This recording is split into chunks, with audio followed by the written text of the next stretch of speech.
अस्सलाम वालेकुम class. Lecture number 14। इस लेक्चर में हम नेक्स्ट चैप्टर शुरू करेंगे, टेक्निक्स ऑफ इंटीग्रेशन।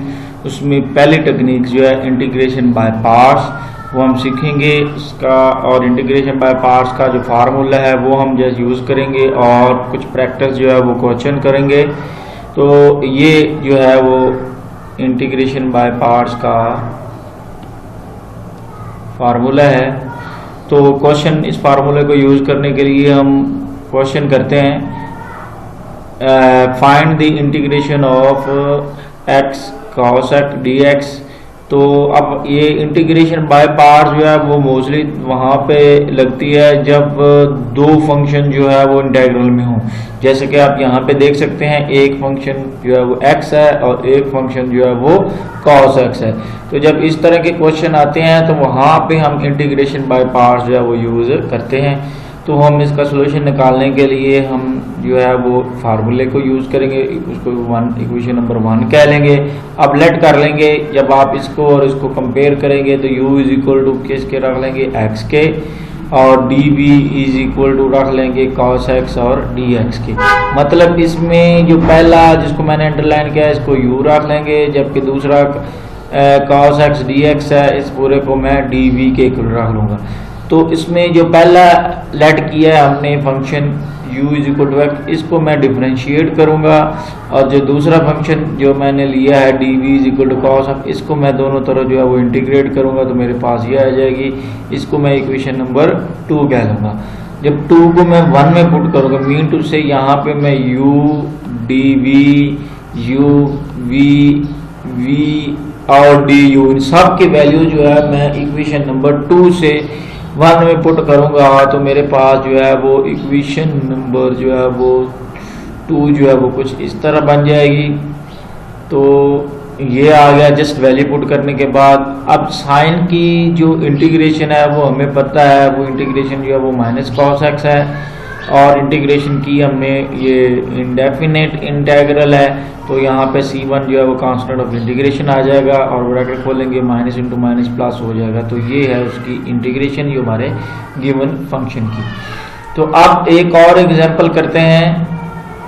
अब इस एग्जांपल ये इस तरह का इंटीग्रल जो है वो डेली लाइफ में बहुत सारे ऐसे प्रॉब्लम होते हैं डेली लाइफ में, चाहे इंजीनियरिंग का कोई प्रॉब्लम हो, चाहे कोई बायोलॉजिकल फील्ड का कोई प्रॉब्लम हो, या आप लोगों की जैसे फील्ड केमिस्ट्री है, इसमें भी ये इंटीग्रल जो है वो बाज़ औक़ात आ जाते हैं। तो इस इंटीग्रल को वैल्यूएट करने के लिए उसी तरह मैं फार्मूला नंबर 1 यूज़ करूँगा, जो इंटीग्रेशन बाय पार्ट्स का फार्मूला है। तो उसमें अब यहाँ पे u इज इक्वल टू, जो उसको मैंने log x जो है उसको u के इक्वल रख लिया है, और dv इज इक्वल टू यहाँ पे जो दूसरा पार्ट है उसको मैंने dv is equal to dx रख लिया है, और पहला जो फंक्शन लेट किया उसको डिफरेंशिएट करना है और दूसरे फंक्शन को हमने इंटीग्रेट करना है। इसके बाद इसी क्वेश्चन में डायरेक्ट फार्मूले से भी करूँगा आप। तो अब इस जो लेट किया है हमने, इनकी वैल्यू जो है वो हमने इक्वेशन नंबर 1 में पुट करनी है। जब इक्वेशन नंबर 1 में पुट करूँगा तो मैं इस इक्वेशन में पहुँच जाऊँगा। तो यहाँ पे जो है जब मैं v की वैल्यू पुट की, v की वैल्यू x थी और du की वैल्यू 1/x dx थी, तो x कट गया तो माइनस dx आ गया, और माइनस dx की जो इंटीग्रेशन है माइनस x है, और अगेन यहाँ पे c1 जो है वो कांस्टेंट ऑफ इंटीग्रेशन। ये तो है फार्मूले के थ्रू करना। एक और तरीका भी है जिसको आप विदाउट फार्मूला डायरेक्ट मेथड भी कहते हैं। उसमें दो फंक्शन जो जब भी इस तरह का कोई फंक्शन हो तो उसके साथ जो है वो हम 1 लिख लेते हैं, लॉग वाले स्पेशली जो फंक्शन है ना, तो उसमें हम साथ 1 इंटू लॉग एक्स लिख लेते हैं। अब जो 1 जो है, इन फंक्शन को हम डिसाइड कर लेंगे कि कौन सा फंक्शन जो है वो इंटीग्रेटिंग फंक्शन है और कौन सा जो है वो डिफरेंशिएटिंग फंक्शन है। तो ये डायरेक्ट मेथड में ये डिसीजन कर लें तो उसके बाद इंटीग्रेशन बाय पार्ट जो है वो फार्मूले से भी ज़्यादा आसान हो जाती है।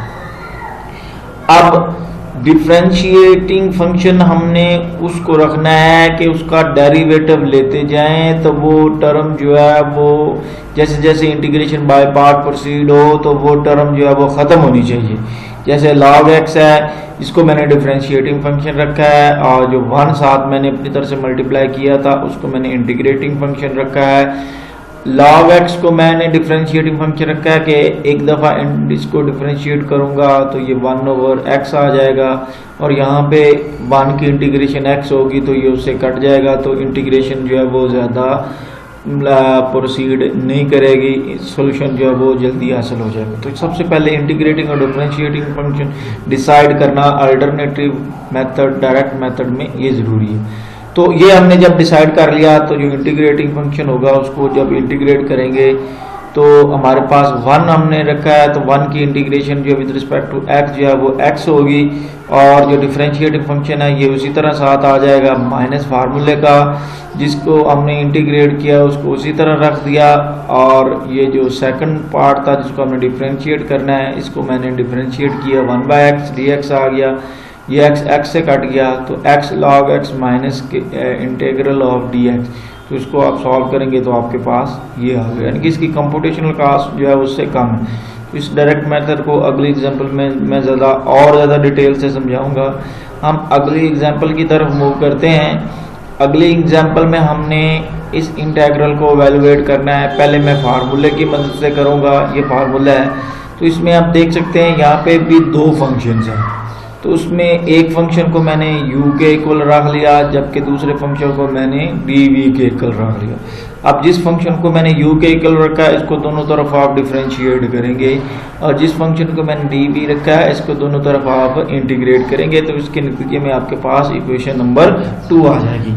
अब आप जब इक्वेशन नंबर 2 को इक्वेशन नंबर 1 में पुट करेंगे, यानी कि आपने u v du dv की वैल्यू पुट करनी है अपने 1 में। जब आप वैल्यू पुट करेंगे तो आपके पास ये आ जाएगी इक्वेशन, अप टू कांस्टेंट है ये बाहर आ जाएगा। अब आप देखें, अब ये एक इंटीग्रल और बन गया है। अब इस पे जो है वो हम फर्दर जो है वो इंटीग्रेशन बाय पार्ट्स का फार्मूला अप्लाई करेंगे इस इंटीग्रल के ऊपर जो है वो। अब यहाँ पे देखिए फिर अगेन यहाँ पे 2 फंक्शन है, एक x है और दूसरा फंक्शन जो है वो ex dx है। अब लेट कर लूँगा u is equal to x के इक्वल रख लूँगा, और सेकंड फंक्शन को किसके इक्वल रख लूँगा, मैं dv के इक्वल रख लूँगा। जो फर्स्ट लेट किया उसको दोनों तरफ डिफरेंशिएट करूँगा, जो सेकंड लेट किया है उसको मैं दोनों तरफ इंटीग्रेट करूंगा, मेरे पास इक्वेशन नंबर 14 आ जाएगा। इक्वेशन नंबर 14 को जब अगेन मैं इक्वेशन नंबर 1 में पुट करूंगा तो मेरे पास जो है वो ये इक्वेशन आ जाएगी। तो यहाँ पे वैल्यू पुट की मैंने, तो ये ex है, तो ये बड़ा सिंपल है, इसकी इंटीग्रेशन जो है वो ex की वही होती है।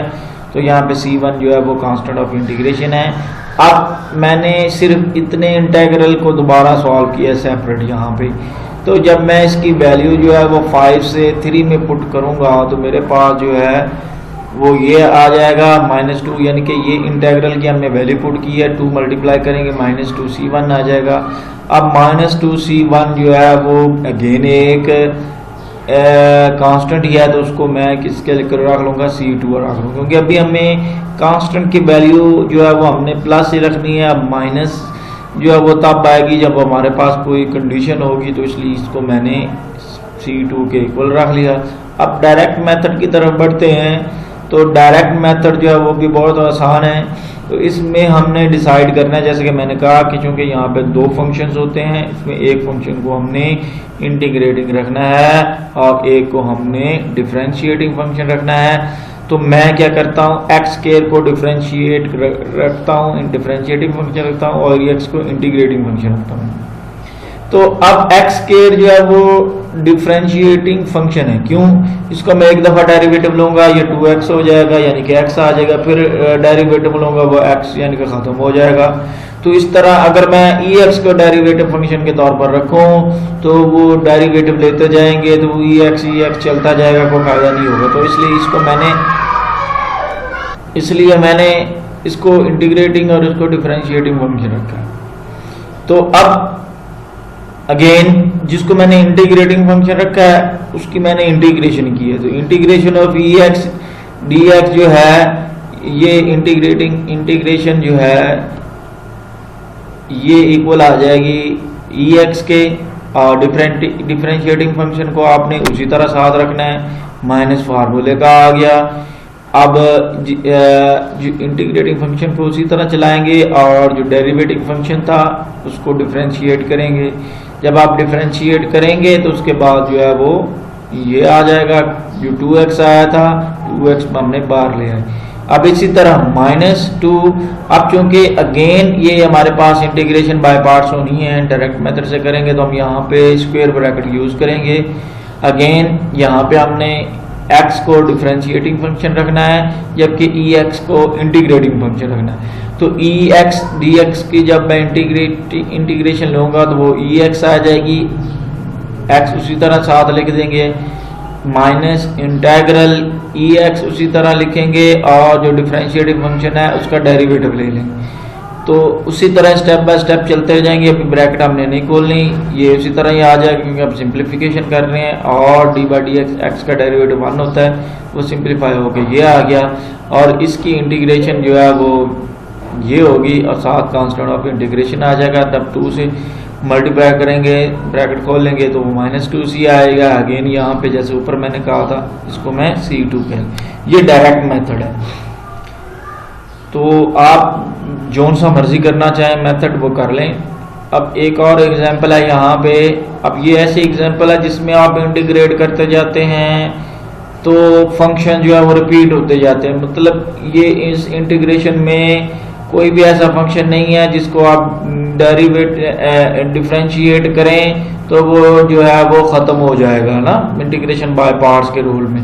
तो इस सिचुएशन को हैंडल करने के लिए हम ये से एग्जांपल से सीखेंगे कि इक्वेशन नंबर 1 में जो फार्मूला वो गिवन है, हम इसमें जो पहला फंक्शन है ex उसको u के इक्वल रख लेते हैं, जो दूसरा फंक्शन है ये सारा उसको मैं dv के इक्वल रख लेता हूँ, जो पहला लेट किया उसको दोनों तो डिफरेंशिएट करता हूँ और जो दूसरा फंक्शन लेट किया उसको मैं इंटीग्रेट कर लेता हूँ। तो मेरे पास इक्वेशन नंबर 2 आ जाएगी। इक्वेशन नंबर 2 को जब मैं इक्वेशन नंबर 1 में पुट करूंगा तो मेरे पास इक्वेशन नंबर 3 आ जाएगी। अब यहाँ पे देख लें कि इसकी जो यहाँ पे ये इंटेग्रल और ये वाला इंटेग्रल ये दोनों सेम है, फर्क सिर्फ ये है कि यहाँ पे साइन ऑफ एक्स है और वहां पे कॉस ऑफ एक्स है। तो अब इस इंटेग्रल को अगेन हमने उसी तरह वैल्यूएट करना है, लेट भी करेंगे और फार्मूले में अगेन हम पुट करेंगे। तो उसके लिए यहाँ पे अगेन मैं जो है वो पहले फंक्शन को u के इक्वल रख लूँगा और ये मेरे पास दूसरा फंक्शन है इसको मैं dv के इक्वल रख लूँगा। पहले फंक्शन जो लेट किया उसको डिफरेंशिएट करूँगा तो ये आ जाएगी, दूसरा फंक्शन जो लेट किया था उसको मैं इंटीग्रेट करूँगा तो मेरे पास ये आ जाएगी। इस सारे को इक्वेशन नंबर 4 का अगेन 4 को हमने 1 में पुट किया तो मेरे पास ये आ गया। तो अब आप यहाँ पे देख सकते हैं कि इंटीग्रेशन करने के बाद तो यहाँ पे ये वाला जो पार्ट है ये इंटेग्रल दोबारा फिर वही आ गया है जो हमारे पास गिवन इंटेग्रल था।